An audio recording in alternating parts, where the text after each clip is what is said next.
Hey there, ladies and gentlemen. It's November. You know what that means. Yeah, well, there's that. Getting warmer. That's right. It's time to take a look at this year's Call of Duty title with Infinity Ward's Modern Warfare 3. So, after the massive hype this game is receiving, is the series going to end strong? Well, no sense in waiting around. Let's take a look and find out. This game starts off immediately after the events of Modern Warfare 2. SOAP is alive but in critical condition, the United States is at war with Russia, and the master terrorist Makarov is still on the loose. In this game, you take on the personas of two primary characters and some secondary characters in a few of the missions. While playing as the Americans, you take on the persona of Sergeant Derek Westbrook, codenamed Frost, who is part of the Special Forces team named Overlord. Frost and company take part in the events of World War III as they fight the Russians through New York City, Berlin, and even Paris. Considering SOAP is in a coma, you take on the role of a former Spetsnaz operative named Yuri. While Yuri has a fairly secretive past, it is revealed that he hates Makarov, and that's good enough reason for Captain Price. Along with the missions starring the main characters, there are also a few missions thrown in which you take on the personas of a British commando and a Russian federal security agent. After playing through all of these varied missions in the campaign, I started to realize that the writing for this story was very similar to that of a Tom Clancy novel. For those of you unfamiliar to those works, here's the rundown. In most Tom Clancy novels, there is usually a global conflict. At times in these novels, you will be given the point of view of a character who is not the main protagonist or antagonist. This serves to show the conflict from differing views and gives a much better understanding of the story.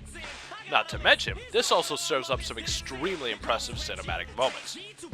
This campaign overall will run you around 6 hours, but of course, there is much more to this game than just the normal campaign.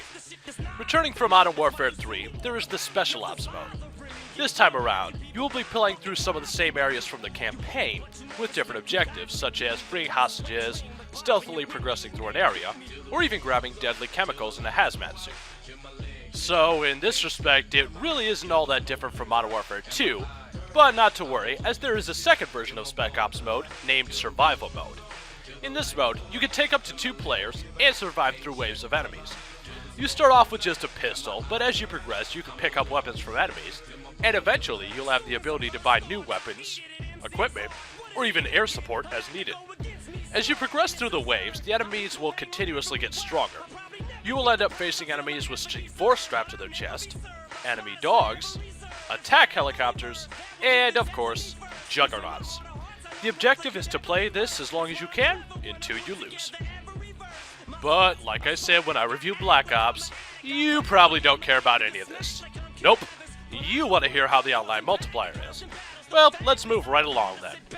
Now, before I begin, I should clarify that you can play cooperatively off your system of choice if you so choose. I didn't mention this when I reviewed Black Ops, and never heard the end of it. There are 2 new game modes while playing online. There is Kill Confirmed and Team Defender. Kill Confirmed is set up fairly similarly to a standard team deathmatch mode, but this adds a bit of a twist.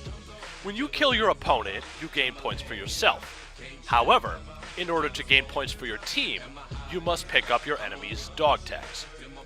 If you die, the enemy must then pick up your dog tags. You can pick up your fellow teammates' dog tags in order to deny the enemy team their points, but just be careful, as this mode is extremely partial to the run and gun style, which honestly is perfectly okay with me. The Team Defender mode is also essentially a team deathmatch mode, in which the first person who dies drops a flag. The idea is for you and your team to hold the flag, as it will give you double points. Aside from the new modes, there is also the standard team deathmatch, mercenary team deathmatch, ground war, hardcore modes, etc. As you level up like usual, you gain new weapons. Each weapon you use has a varying amount of levels itself. You level up your weapons when you gain kills with it, headshots or otherwise. As you level up any weapon, you gain attachments, camouflages, and even perks such as recoil dampers, or even the ability to have 2 different sights on said weapon. You also have your standard kill streaks, but this game adds a brand new feature. The kill streaks give you perks such as Predator missiles, a remote-controlled ground assault vehicle, a strafing run with assault helicopters, and even the ability to wear Juggernaut armor. But along with just kill streaks, there are also support streak rewards. These streaks do not reset when you die, and are strictly rewards which help out your team. These are rewards such as a UAV, ballistic vests which can be distributed to the team, and of course, SAM turrets. But guess what? There's another streak option with the specialist streaks. This allows you to have extra perks active as you continue to get kills, although this also resets upon dying. Now for the reviewing. As far as the graphics are concerned, I have one word. Amazing. The characters, textures, environments, and everything in between look absolutely fantastic. The gameplay is also top-notch. The controls are smooth and responsive, so there's really nothing new to report here. Of course, like all games, this one does have its flaws, so let's talk about those. My first problem that I have with this game lies in the story. Now, don't get me wrong, the story itself is very well put together and wonderfully ties together the events from the first two Modern Warfares.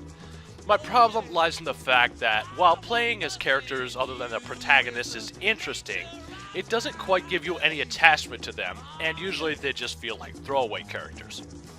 Another problem I have with the main campaign is the overuse of cinematic events. Now, the events themselves are extremely well done and look downright beautiful. In fact, many of these segments are extremely breathtaking. The problem is that these segments are vastly overdone, and after a while, it can get kinda bland. The final problem I have with this game, and this is purely personal, is the fact that the 5 people who made this game have yet to implement any sort of spawn protection while playing online. This is probably the one thing that pisses me off about this game more than anything else. But in the end, these issues really don't deter from the experience overall, and honestly, most of you are probably only going to buy this game for the online multiplayer anyway, so it wouldn't apply to you. So, in short, if you like first-person shooters, or more specifically Modern Warfare, you go right ahead and pick this game up. It'll be sure to give you plenty of enjoyment for months to come. Well, at least until next November.